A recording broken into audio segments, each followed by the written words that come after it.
struggle nak naik. Saya lah account, saya lah operation, saya lah driver.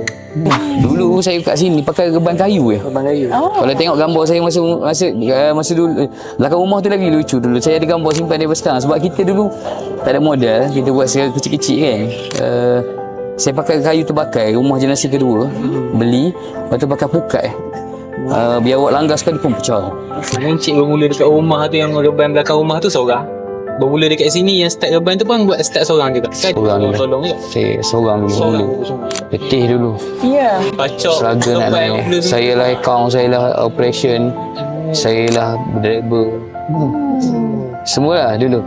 Masuk tahun kelima barulah kita ada seorang pekerja, kelima. Lepas tu naik tahun ke-7, mula cari. Sekarang kita dah ada, untuk ladang sajalah. Ladang sebenarnya kita ada 3 orang je. Untuk handle ladang ni dengan hatchery tu, 3 orang sahaja. Cukup. Cukup.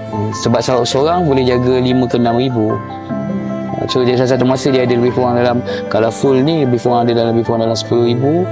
Cukup.